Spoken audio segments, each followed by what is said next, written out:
Chuck Norris never liked going to the bank. Not because he was afraid of financial institutions. He simply didn't trust the soulless algorithms that controlled digital accounts. Money for him was always just a tool, not a goal. But today's visit to the bank had special meaning. He had long left his career as an actor and legendary fighter, but he hadn't abandoned his mission to help others. A few months ago, he learned about a small martial arts section at the police academy.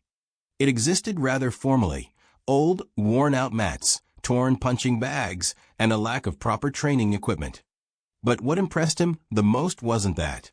The kids who came there were special. Many of them came from troubled families. Some had discipline issues, while others didn't even know what trust was. They grew up on the streets, where the only law was the law of the stronger. Chuck understood that if these boys and girls didn't find the right path now, they could end up in a world of disappointment, crime, and prison. He decided to take the section under his wing. He started holding training sessions, teaching the kids not only techniques, but also self-control, endurance, and respect for themselves and others. But it was clear that without proper equipment, they couldn't get very far. Chuck didn't like asking for help. He raised the money himself. He held a charity seminar, met with his veteran friends, and organized an amateur tournament. People responded, and although the sum wasn't very large, it allowed them to take the first important steps. Today, he withdrew the money from his account, carefully placed it in his inner jacket pocket, and sighed as he left the bank. The sun was already setting, painting the city in orange and red hues. The asphalt still held the heat from the hot day, and the air smelled of coffee from a nearby cafe. The usual hustle and bustle of the street was in full swing. People hurried home from work. Drivers honked at impatient pedestrians, and in the distance, a siren could be heard. Chuck walked with a steady, confident stride when suddenly, he felt something was wrong. A black police sedan screeched to a halt on the other side of the street. A moment later, the doors opened, and two officers quickly walked toward him. "Sir, please stop." The officer's voice was clear and cold. Chuck didn't stop right away. He was used to attention, and although he was rarely recognized on the street, sometimes people would stop him for a handshake or a quick photo. But this case felt different. The officers approached, and one of them, a tall, burly man with short cropped hair, touched his holster. "Raise your hands." Chuck squinted. "Take it easy, guys. What's going on?" The second officer, younger and looking nervous, shifted his weight from foot to foot. "You just left the bank," he said. "We've received a report about a suspicious person." Chuck barely smiled. "Suspicious? I just withdrew money." "We need you to come with us." Chuck looked at them more closely. The officers didn't seem aggressive, more concerned. They suspected something, but didn't fully understand the situation. "All right," he said, raising his hands. "But only if you explain what I've done." The tall officer sighed and pulled out his radio. Suspicion of involvement in a bank robbery. Chuck barely held back his laughter. He, Chuck Norris, involved in a robbery? That was absurd. But something about this situation didn't sit right with him. They led him to the car. People on the street started stopping, whispering. Some even took out their phones to record the whole thing. Chuck got into the police car without saying another word. He knew an interesting conversation awaited him ahead. The police sedan sped through the city streets, red and blue lights flashing on the mirrored facades of the buildings. Inside the car, there was a tense silence. Chuck sat calmly, hands resting on his knees, watching the officers' facial expressions. The younger of them seemed a bit nervous. He kept glancing at Chuck as though trying to recognize him. The older one, the more experienced-looking of the two, remained composed, though doubt was evident in his gaze. "So you really think I robbed a bank?" Chuck finally broke the silence. The older officer glanced at him in the rearview mirror. "We got a report," he said flatly. "A report?" Chuck squinted. "From who?" The officer ignored the question. "Officially, you're not arrested, but we need to question you." "So I can leave?" Chuck raised an eyebrow. "According to procedure, we need to take you to the station," the officer answered confidently. Chuck sighed and leaned back in his seat. He hadn't been to a police station in years. The last time was when he visited an old detective friend. But today, he was here for a different reason. When they brought Chuck inside, he immediately smelled the familiar scent, a mix of coffee, paper, and a slight odor of sweat. The police station was typical. A few desks where officers were filling out paperwork, phones ringing nonstop, and a burly man napping in a holding cell. "Over here," the senior officer gestured, opening the door to an interrogation room. Chuck entered and sat at the table. His companions sat across from him. The younger officer pulled out a notebook, but clearly didn't know where to begin. "All right," Chuck interlocked his fingers. "Let's figure out what's going on. We have testimony that a man, resembling you, entered the bank, acted suspiciously, and walked out with a large sum of cash," the senior officer said. Chuck nodded. "Yes, that's correct. I withdrew money." "And what do you need such a large sum for?" "I'm buying sports equipment for the kids I coach." The younger officer glanced at his colleague and then back at Chuck. "You coach kids?" "Yes. In the police academy's gym." The senior officer frowned. "Wait, are you the Chuck Norris?" Chuck barely smiled. "Depends if that's a good or bad thing." The officers exchanged glances. The atmosphere in the room shifted. The younger one looked confused, while the senior one seemed uncomfortable. "All right," the senior finally said. "Clearly, there's been a mistake." "Clearly," Chuck confirmed. The senior officer stood up. "I'll check this. Please wait a moment." He left the room, leaving the younger officer sitting nervously, glancing at Chuck. "Sorry about this. We're just doing our job," he mumbled. Chuck wasn't angry. He understood that situations like this happen. But he was still curious who called the police on him. "It's fine, kid," he said, "but I'm still curious who thought I robbed the bank." The door opened, and the senior officer returned. "The bank clerk made a mistake," he said. "The cameras confirmed you just withdrew money. We're sorry for the misunderstanding." Chuck slowly stood up. "All right, it happens. But if you really want to make up for this, you can do something useful." "What exactly?" The senior officer tensed. "Come to my training. Your guys could use a little discipline." The senior officer raised an eyebrow in surprise. "Seriously?" "Absolutely." He looked at the younger officer. "And you? Ready to learn something new?"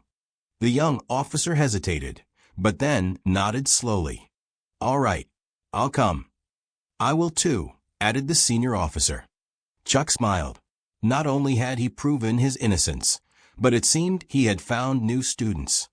The next day, Chuck arrived at the police academy gym earlier than usual. He opened the heavy metal doors, turned on the lights, and the huge gym filled with the soft hum of neon lamps. The smell of old wood, rubber from boxing bags, and a faint scent of laundry detergent from the training mats. Everything was familiar and comfortable. Chuck began warming up, waiting for his usual students, a group of teenagers with difficult life stories. They came here not just to learn to fight, but to find discipline, confidence, and get out of their inner shadows. But today was supposed to be a special day. 5 minutes before class started, the doors opened, and 2 police officers entered. The older officer, whom Chuck had seen yesterday, held himself confidently, though with a slight wariness. The younger one looked less confident, evidently. He wasn't used to places like this. "I thought you'd change your mind," Chuck smiled. "We keep our word," the older officer replied. "That's good, because today you'll be working harder than you've ever worked." Chuck looked at their outfits. They were in sweatpants and t-shirts, but still looked like they were on duty. "Relax," he advised. "Today, you're not cops. You're students." The officers exchanged looks, but said nothing. Gradually, the teenagers began gathering in the gym. Some of them immediately eyed the cops suspiciously, while others deliberately ignored them. "Oh, we have guests?" asked one of the boys, a tall, skinny teenager with a scar above his eyebrow. "Newbies," Chuck nodded. "Police newbies?" the boy grimaced. "Here, you're all equal," Chuck replied calmly. "It doesn't matter who you are outside this gym. What matters here is how much you're willing to work on yourself." The gym fell silent. "Okay," the boy finally muttered. "Good, let's start with the warm-up," Chuck said, taking the initiative once again. The challenge. The workout turned out to be tough. The officers quickly realized that their physical training was one thing, but training with Chuck Norris was something entirely different. Endurance exercises, punching bags, coordination drills. Within 20 minutes, the younger officer was breathing heavily, and the older one was silently clenching his jaw, hiding his exhaustion. But the real challenge came with sparring. "All right," Chuck announced, looking over the exhausted participants. "Now you'll work in pairs." The older officer was paired with the boy, who had first expressed distrust. "This will be interesting," the boy muttered. They stood facing each other. Chuck gave the command to start. At first, the officer moved cautiously, but the boy suddenly went on the attack. His punches were fast, though imperfect, but he attacked without fear. The officer barely managed to dodge. "This is for my brother," the boy suddenly said. The officer stopped. "What?" "You stopped him right on the street, for no reason. Asked for his papers. He was 13. He's still scared of the police." The gym fell silent. Chuck watched, not interfering. "I don't know what you're talking about," the officer said calmly. "But I'm listening." The boy froze. He clearly didn't expect such a response. "You're all the same," he muttered. "Maybe," the officer shrugged. "Or maybe you'll tell me more?" The gym remained tense. Chuck decided not to intervene. Today's workout was supposed to be not only physical, but something more. He could see a small step had already been taken. The tension hung in the air like a storm cloud before a thunderstorm. The boy, clenching his fists, stared at the officer, who, breathing heavily after the sparring, didn't look away. Everyone in the gym waited to see what would happen next. "All right," the boy finally said, letting go of his hands. "I'll tell you." He took a few steps to the side, grabbed a towel, and wiped the sweat from his face. "It was 2 years ago. My brother, Trayvon, was coming home from school. He didn't even realize what happened. 2 officers got out of the car and told him to pull out his ID. He got scared and started looking for it in his backpack, and they were already standing with their hands near their holsters." The officer frowned. "Why did they stop him?" "They said he looked like someone they were looking for. But they didn't even check, just scared him and then let him go. And now every time my brother sees the police, he crosses to the other side of the street." The older officer ran his hand over the back of his neck. "I don't know if it was my colleagues," he said slowly. "But I know this happens. And honestly, I don't know how to change it." The boy sighed and shook his head. "You don't even try." Silence. Chuck watched their conversation, not intervening. This was a moment where each of them could take a step back or forward. "I can try," the officer finally said. "But then I'll need help." "Help?" the boy asked, grimacing. "Yes." The officer sat on a bench. "Listen, I don't want to be the cop people are scared of for no reason. But maybe I'm missing something. If you want something to change, help me understand." The boy remained silent for a long time. Only the distant honking of cars from the street could be heard. "All right," he finally said. "But I don't believe you'll change anything." "Then let's make a bet." Chuck smiled, finally interrupting the conversation. Both turned to him. "If, after a month in this gym, we don't find common ground, you can part ways forever. But if something changes, you'll give this a chance." The officer nodded. The boy sighed. "All right." Chuck smiled. This was just the beginning. A month passed quickly. At first, the training took place in a tense atmosphere. The boys and the police officers remained on edge, exchanging short, sharp phrases. Chuck simply observed, giving them space. He knew that real change is not forced, It comes through experience. Gradually, the tension began to ease. The senior officer started speaking less in an official tone and more listening. The younger officer, who had initially seemed confused, began to put in effort and even joked with the boys. And they, though reluctantly, no longer looked at them with such open contempt. But the real turning point came unexpectedly. A trust test. One evening after training, the boys went out together, excitedly discussing the sparring. The police officers were also about to leave when the gym doors opened, and one of the students, Devin, rushed in. He was breathless, his face tense. "By the shop on the corner," he blurted out. "Some guy with a knife is threatening my brother." Without wasting a second, the senior officer grabbed his jacket. "Let's go." "No," said the boy who had started this conversation with the police a month ago. "We'll go together." The officer looked at Chuck. He simply nodded. Night incident. They arrived at the scene almost simultaneously. Near the shop, a young man around 16, similar to Devin, was standing with his back to the wall. In front of him, a thin man in an old jacket was waving a knife. "Hey!" the officer shouted. The man turned abruptly. Seeing the uniform, he stepped back, but didn't drop the weapon. Meanwhile, the boy who came with the police was already moving forward. "Stop!" the officer shouted, but the boy didn't stop. "Listen," the boy spoke to the man, avoiding sharp movements. "This is not the place for this." The man flinched. His eyes darted between the boy and the officer. "Step back, kid," he mumbled. "I know you're scared," the boy continued. "But if you do this now, it'll only get worse." The officer tensed, ready to act, but didn't make a move. He could already tell something special was happening. "Just drop the knife." The boy took a small step forward. The man clenched his teeth, his eyes flashing with anger.